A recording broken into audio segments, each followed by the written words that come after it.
નમસ્કાર બાળ મિત્રો, માં આશાપુરા ગુજરાતી માધ્યમ પ્રાથમિક શાળામાં ઓનલાઈન એજ્યુકેશનમાં આપનું હાર્દિક સ્વાગત છે। તો વિદ્યાર્થી મિત્રો, અગાઉના વિડીયોમાં આપણે જોઈ ગયા હતા કે પ્રશ્ન નંબર 1 અને 2 મેં તમને કહ્યું હતું અને તમે પણ લખી નાખ્યું હશે એવી આશા સાથે આજે આપણે પ્રશ્ન નંબર 3 અને 4 ની શરૂઆત કરશું। તો હું પ્રશ્ન 3 બોલીશ, ત્યારબાદ આન્સર પણ બોલીશ અને તમે તમારી પર્યાવરણની બુક માં લખજો। ओके, तो प्रश्न नंबर 3, નીચેના વિધાનોમાંથી સાચા વિધાનો સામે સાચાની અને ખોટા વિધાનો સામે ખોટાની નિશાની કરો। ફરીથી જોઈએ, નીચેના વિધાનોમાંથી સાચા વિધાનો સામે સાચાની અને ખોટા વિધાનો સામે ખોટાની નિશાની કરો। એમાં પેલું, સાપ બચ્ચાને જન્મ આપે છે। સાપ બચ્ચાને જન્મ આપે છે તો શું આવશે વિદ્યાર્થી મિત્રો? આપણે જોઈ ગયા હતા, યાદ છે? શું આવશે? ખોટું। ત્યારબાદ, ઈંડા મૂકનાર પ્રાણીઓના શરીર પર વાળ જોવા મળતા નથી। ફરીથી, ઈંડા મૂકનાર પ્રાણીઓના શરીર પર વાળ જોવા મળતા નથી તો શું આવશે વિદ્યાર્થી મિત્રો? આપણે અગાઉના વિડીયોમાં જોઈ ગયા હતા, યાદ આવ્યું? શું આવશે? સાચું, વેરી ગુડ। ત્યારબાદ ત્રીજો, સિંહ આપણું રાષ્ટ્રીય પ્રાણી છે। સિંહ આપણું રાષ્ટ્રીય પ્રાણી છે, શું આવશે? શું આવશે? ખોટું, વેરી ગુડ। ત્યારબાદ ચોથો, ગાયના કાન માથાની બંને બાજુએ હોય છે। ફરીથી, ગાયના કાન માથાની બંને બાજુએ હોય છે તો શું આવશે? ગાયના કાન બંને બાજુ માથાની હોય છે ને તો શું આવે? સાચું।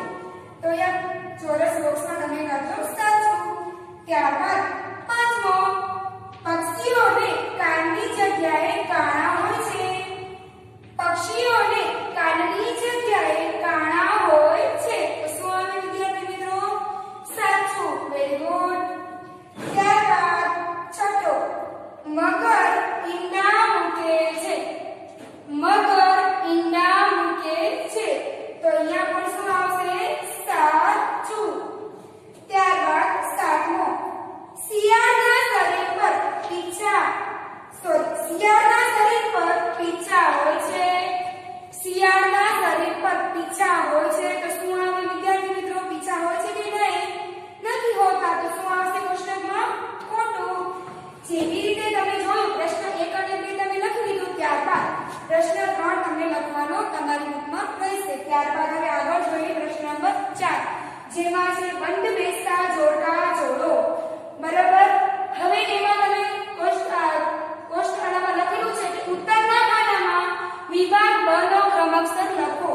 બરાબર, આ વચ્ચે શું છે? ઉત્તરનું ખાનું। બરાબર, હવે એમાં આ વિભાગ છે બ માંથી તમે જવાબ શોધીને અહીંયા વચ્ચે લખવાનો છે ક્રમ। જો ઓ આવે તો અ, બ આવે તો બ ને ક આવે તો ક, એવી રીતે અહીં લખવાનું છે। તો વિભાગ અ માં શું છે? પહેલું કે પરણા આકારના કાન। પરણા આકારના કાન આપણે અગાઉ જોઈ ગયા હતા વિડિયોમાં। બરાબર, તો શું આવશે અહીંયા પરણા આકારના કાનમાં? શું આવશે? ક। બરાબર, સસલું। ત્યારબાદ બીજો, પંખા જેવા કાન। પંખા જેવા કાન કોના હોય? આપણે વિડિયોમાં જોઈ ગયા તેને પાઠમાં પણ સમજૂતી મેં આપી હતી તો શું આવે? અ। ત્યારબાદ ત્રીજો, પેટે સરકીને ચાલે। બરાબર, પેટે સરકીને ચાલે એ કયું આવે આમાંથી? વિભાગ બ માંથી શોધો, શું આવશે? ઈ, વેરી ગુડ। ત્યારબાદ ચોથું છે પક્ષી। તો પક્ષીમાં શું આવશે વિદ્યાર્થી? સાવ સરળ છે, જો ને ધ્યાનથી જો, ત્યારબાદ આન્સર આપો। શું આવશે? ઓપ્શન બ, વેરી ગુડ। તો સાવ સરળમાં સરળ છે। તમે જ્યારે વિભાગ અ નું પહેલા વાંચી જવાનું, ત્યારબાદ વિભાગ બ તમને વાંચવાનો છે। વિભાગ બ માંથી તમને શોધી અને વિભાગ અહીંયા ઉત્તરના ખાનામાં એના ક્રમ અક્ષર લખવાનું પ્રશ્ન 3 અને 4 બાદ હવે આપણે વિદ્યાર્થી મિત્રો પ્રશ્ન નંબર 5 જોઈશું, જેમાં છે કે કયા પ્રાણી ઈંડા આપે છે અને કયા પ્રાણી બચ્ચાને જન્મ આપે છે તેના નામ કોષ્ટકમાં લખો. ફરીથી જોઈએ, કયા પ્રાણી ઈંડા આપે છે અને કયા પ્રાણી બચ્ચાને જન્મ આપે છે તેના નામ કોષ્ટકમાં લખો. તો તમે જોઈ શકો છો કોષ્ટક દોરેલું છે, એની જ રીતે તમે તમારી પર્યાવરણની બુકમાં દોરવાનું રહેશે. તો પહેલી બાજુ જોઈએ તો ઈંડા આપનાર પ્રાણીઓ, ત્યારબાદ બચ્ચાને જન્મ આપનાર પ્રાણીઓ. જે આપણે પાઠ સમજૂતીમાં હું તમને કંઈ પણ કહી હતી કે જે ઈંડા આપે છે એના નામ પણ કહી હતી અને બચ્ચાને જન્મ આપે છે એના નામ પણ હું કહી ગઈ હતી. તો હવે પહેલા જોઈએ ઈંડા આપનાર પ્રાણીઓ, જેમાં પહેલું છે ચકલી, ત્યારબાદ કબૂતર, બતક, કાગડો, મોર, મરઘી અને દેડકું. કયા હશે ઈંડા આપનાર પ્રાણીઓમાં? પહેલું ચકલી, કબૂતર, બતક, કાગડો, મોર, મરઘી અને દેડકું. આટલા બધા પ્રાણીઓ ઈંડા આપે છે. ત્યારબાદ હવે જોઈએ એની સામે બચ્ચાને જન્મ આપનાર પ્રાણીઓ કયા છે એના નામ લખવાના છે. તમે જોઈ શકો છો એના નામ પણ અહીં લખેલા છે. એવી જ રીતે તમે તમારી બુકમાં લખવાનું રહેશે. તો પહેલું બકરી, ત્યારબાદ હાથી, ઉંદર, બિલાડી, ભેંસ, ઊંટ, ગાય. ફરીથી જોઈએ બકરી, હાથી, ઉંદર, બિલાડી, ભેંસ, ઊંટ અને ગાય.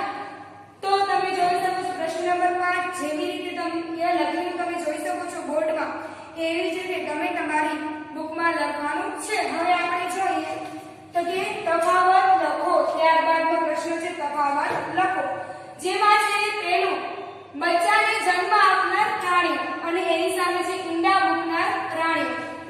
આવી રીતે પહેલા તમે કોષ્ટક દોરજો. પહેલા લખજો બચ્ચાને જન્મ આપનાર પ્રાણીઓ, ત્યારબાદ એની સામે લખશો ઈંડા મૂકનાર પ્રાણીઓ. જેવી રીતે આપણે લખતા હતા કે બ્લેક બોલ પેનથી, એવી રીતે તમે આટલું ભાગ બ્લેક બોલ પેનથી લખશો. ત્યારબાદ તમે આ બધું બ્લુ બોલ પેનથી લખવાનું રહેશે. હવે પહેલું એમાં જોઈએ બચ્ચાને જન્મ આપનાર પ્રાણીઓમાં પહેલું છે કે આચરવાળા પ્રાણીઓ બચ્ચાને જન્મ આપે છે. આચરવાળા પ્રાણીઓ બચ્ચાને જન્મ આપે છે. તો એની સામે ઈંડા મૂકનાર પ્રાણીઓમાં પહેલું શું છે? તો કે આચરવાળા પ્રાણીઓ સિવાયના મોટા ભાગના પ્રાણીઓ ઈંડા મૂકે છે. આચરવાળા પ્રાણીઓ સિવાયના મોટા ભાગના પ્રાણીઓ ઈંડા મૂકે છે. તો જેવી રીતે લખ્યું છે એવી જ રીતે તમને તમારી બુકમાં શાંતિથી સારા અક્ષરે લખવાનું છે. હવે એના પછી બીજામાં જોઈએ બચ્ચાને જન્મ આપનાર પ્રાણીમાં બીજો. બચ્ચાને જન્મ આપનાર પ્રાણીઓના કાન બહાર દેખાય છે. બચ્ચાને જન્મ આપનાર પ્રાણીઓના કાન બહાર દેખાય છે. તો ઈંડા મૂકનાર પ્રાણીઓમાં બીજું, ઈંડા મૂકનાર પ્રાણીઓના કાનના સ્થાને કાણા હોય છે. ઈંડા મૂકનાર પ્રાણીઓના કાનની સ્થાને કાણા હોય છે. હવે બચ્ચાને જન્મ આપનાર પ્રાણીઓમાં હવે ત્રીજું જોઈએ કે આવા પ્રાણીઓની સંખ્યા ઓછી છે. આવા પ્રાણીઓની સંખ્યા ઓછી છે. ઈંડા મૂકનાર પ્રાણીઓમાં ત્રીજું જોઈએ તો કે આવા પ્રાણીઓની સંખ્યા ખૂબ જ વધારે છે. આવા પ્રાણીઓની સંખ્યા ખૂબ જ વધારે છે. ત્યારબાદ હવે છેલ્લે ચોથું જોઈએ તફાવતમાં બચ્ચાને જન્મ આપનાર પ્રાણીઓમાં ચોથું, તેમના જે શરીર છે એના પર શું કે છે? વાળ હોય છે. તેમના શરીર પર વાળ હોય છે. ઈંડા મૂકનાર પ્રાણીઓમાં છેલ્લે ચોથામાં જોઈએ તેમના શરીર પર વાળ હોતા નથી. તેમના શરીર પર વાળ હોતા નથી. તો વિદ્યાર્થી મિત્રો આજે આપણે પ્રશ્ન નંબર 3 અને 4 આપણે જોયું. ત્યારબાદ આજનો હોમવર્કમાં તમે પર્યાવરણની પાઠ્યપુસ્તકમાંથી પેજ નંબર 9 માં જે આ વર્ગીકરણ આપેલું છે બરાબર, એ વર્ગીકરણ કરવાનું છે. એમાં જે પ્રાણીઓ જેના કાન આપણે જોઈ શકીએ છીએ, અગાઉના વિડીયોમાં હું કહી ગઈ છું બધું જ, એ તમને તમારી પર્યાવરણની બુકમાં લખવાનું છે કે જે પ્રાણીઓ જેના કાન આપણે જોઈ શકીએ છીએ અને જેના કાન આપણે જોઈ શકતા નથી એનું વર્ગીકરણ કરવાનું છે. તમને ગૃહ કાર્યમાં આટલું કરીને આવવાનું છે.